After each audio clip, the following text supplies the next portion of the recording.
Les Journées européennes du patrimoine ont été instaurées en 1991 par le Conseil de l'Europe avec pour objectif l'information et la sensibilisation du public au patrimoine culturel.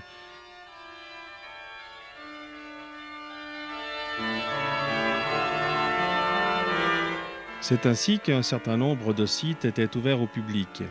Pour la période la plus ancienne, on peut citer les sites archéologiques de la cathédrale Saint-Pierre, du temple de la Madeleine et du temple de Saint-Gervais.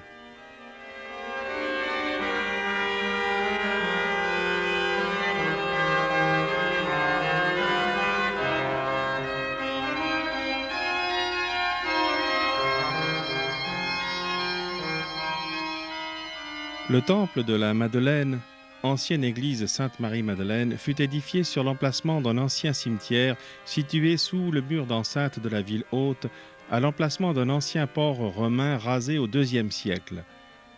Entre le 5e et le Xe siècle, 3 édifices se succédèrent qui furent remplacés vers 1110 par un 4e, beaucoup plus vaste, donné par l'évêque Guy de Faucigny à l'abbaye de Saint-Euyen de Joux. La paroisse de la Madeleine, avec le développement du port et la création des Rubas, devint l'une des plus riches de la ville.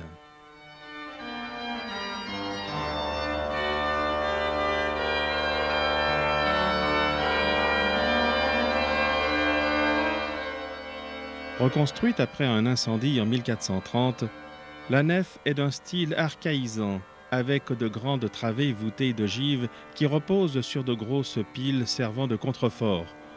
Le clocher, édifié sur la souche romane de l'église, avait échappé à l'incendie, mais il fut modifié à la Réforme où il reçut son capuchon actuel. La visite publique du temple de Saint-Gervais fut pour nous l'occasion de retrouver dans nos archives quelques-unes des images réalisées en 1993 à l'occasion de la kermesse des ponts de Saint-Gervais et d'entendre l'archéologue cantonal Charles Bonnet nous présenter l'état de la restauration. Pourquoi? Parce qu'on avait envie que les vivants qui passaient sur la route le long de l'église s'arrêtent dans ce sanctuaire pour prier pour les morts. Il y avait un passage entre les morts et les vivants très étroit, il y avait intercession entre les vivants et les morts. Donc c'était tout à fait intéressant d'avoir son tombeau dans un endroit où d'une part il y avait des corps saints, je viens de vous le dire pour la crypte, et puis deuxièmement il y avait du passage d'hommes vivants, donc il y avait une liaison vivant et mort. D'ailleurs, cette liaison elle a duré très longtemps.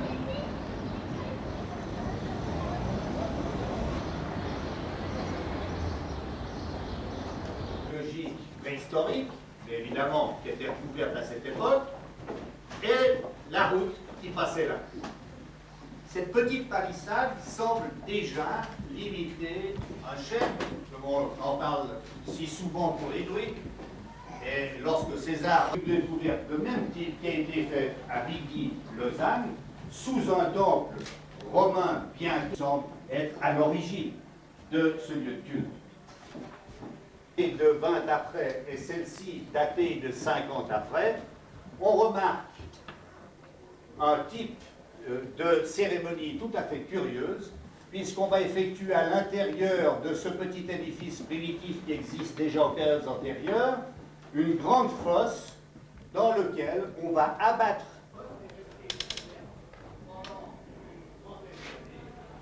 et elle est à l'origine d'un nouveau lieu de culte.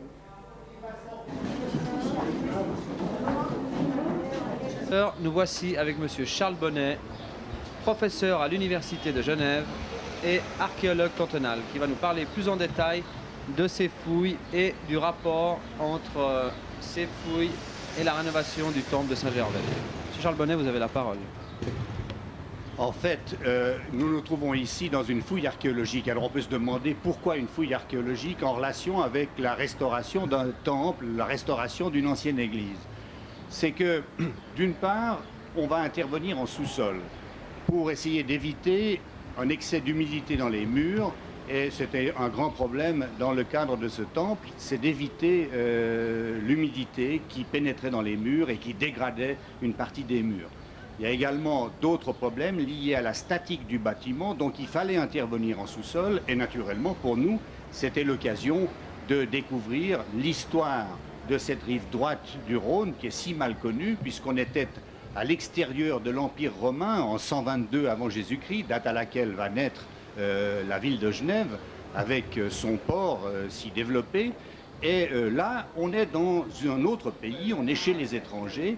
Et d'ailleurs, quand César arrive 60 ans plus tard, en 58 avant Jésus-Christ, la première chose qu'il fait, c'est de couper le pont sur le Rhône.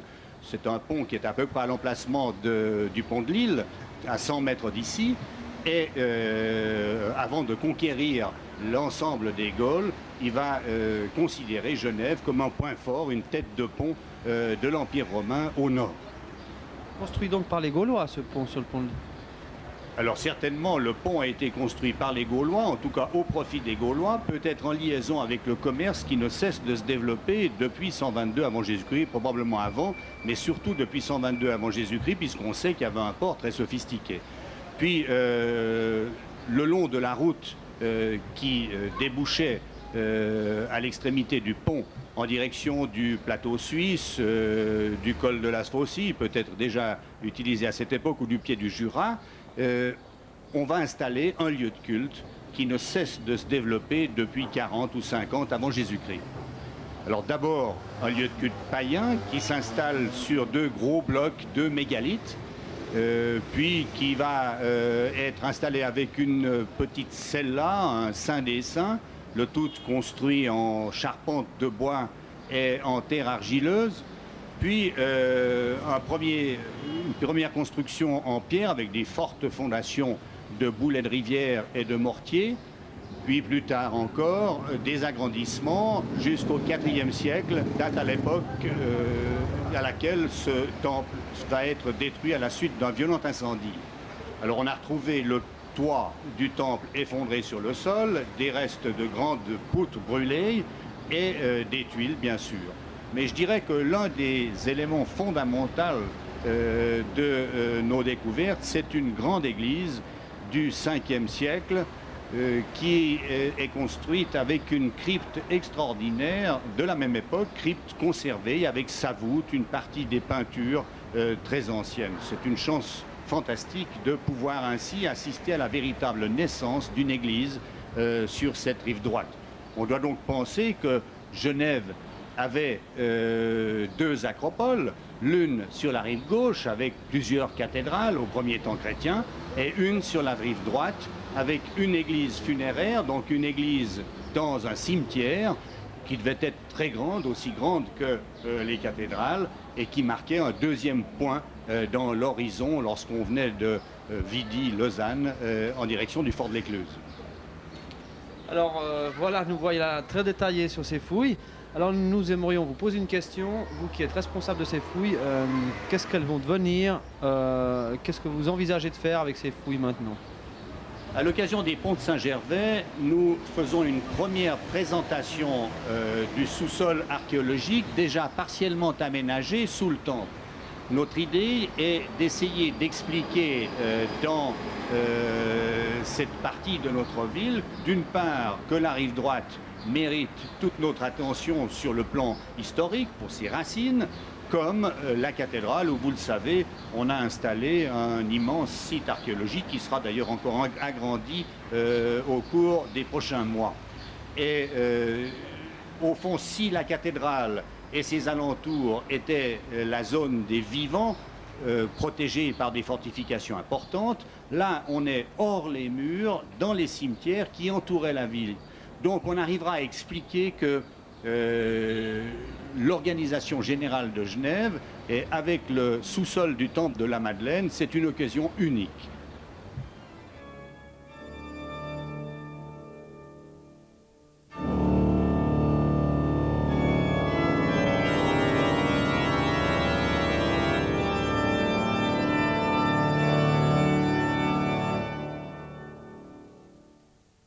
L'église de Saint-Germain est un des plus anciens édifices de la ville, un peu à l'écart des lieux de passage, dans un environnement qui a relativement peu changé au cours des siècles.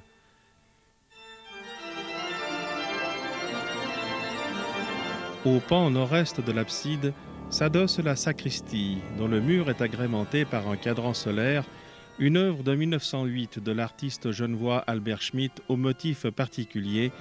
Sous le soleil, la mort chevauche un âne.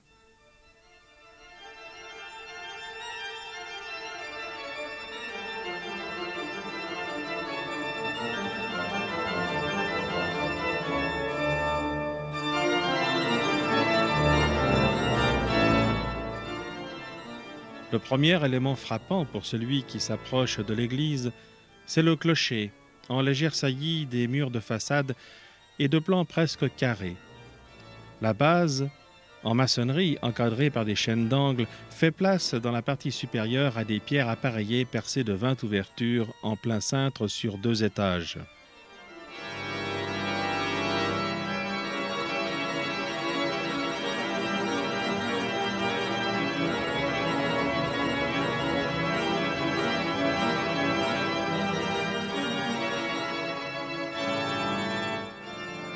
On retrouve à Saint-Germain la même disposition générale que celle des autres édifices religieux du groupe épiscopal de Saint-Pierre.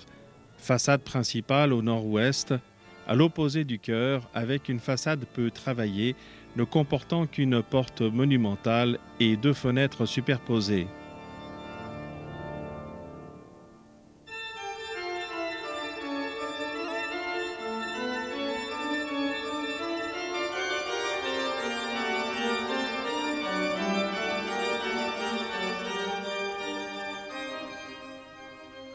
Le long de la rue des Granges, la nef est soutenue par 5 contreforts, entre lesquels le mur haut est pourvu de verrières. Au niveau inférieur, la maçonnerie percée d'une fenêtre et de baies murées englobe les contreforts, gagnant ainsi du volume sur l'intérieur de l'église.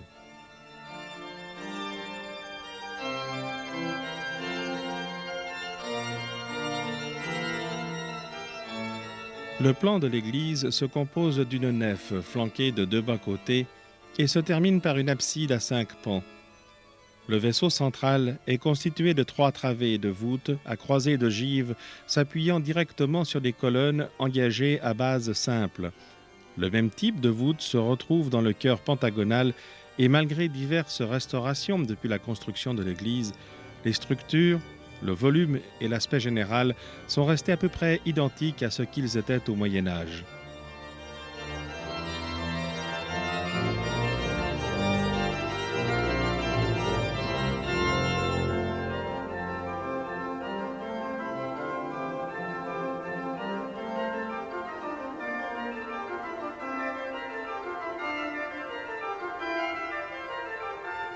À l'entrée de l'église se trouve un bénitier en granit du Tessin. La pierre dans laquelle il fut taillé supportait le Nouveau Testament dans le sanctuaire œcuménique de l'Exposition nationale de 1964. Plus loin, dans une chapelle latérale, sont exposées quelques pierres sculptées, dont les bases originales des colonnes de la porte d'entrée, ainsi qu'un autel reconstitué à partir de fragments du premier art chrétien retrouvés lors des fouilles remontant au IVe siècle.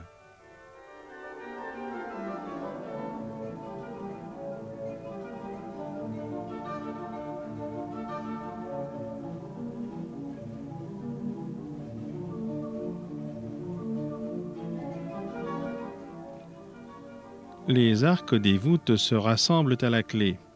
Celles-ci sont décorées de couronnes aux motifs de feuilles et de fruits. La clé de voûte la plus proche de l'entrée figure un évêque tenant une grosse crosse et bénissant. Peut-être s'agit-il de Saint-Germain lui-même. Dans les chapelles, les clés sont décorées d'écussons portés par des anges, 2 blasons non identifiés dans les premières chapelles, et les armoiries d'azur à 3 losanges d'or de la famille Messier dans la sacristie. 3 chapelles se succèdent sur la gauche. La première a été récemment aménagée en baptistère et la dernière constitue la base du clocher ainsi que la sacristie à proximité du chœur. Le décor y est assez riche. Les colonnes engagées ont une base élégante et de délicates moulures. Les retombées des voûtes reposent sur des supports sculptés qui représentent un joueur de musette, des dragons, des anges ou des motifs végétaux.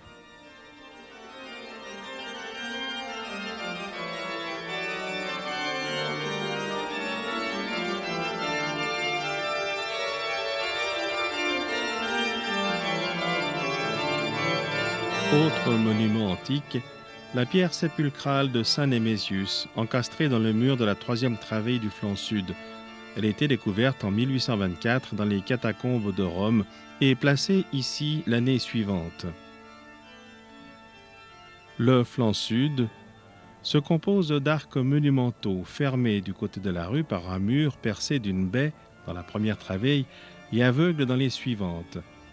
Peut-être s'agissait-il à l'origine d'Enfeux, ces lieux destinés à recevoir des monuments funéraires. À la fin des travaux de restauration entrepris entre 1959 et 1967, l'église de Saint-Germain fut dotée de nouveaux vitraux et l'on fit appel à l'artiste peintre et verrier Bodjol, de son vrai nom Walter Grandjean, né à Nyon en 1919.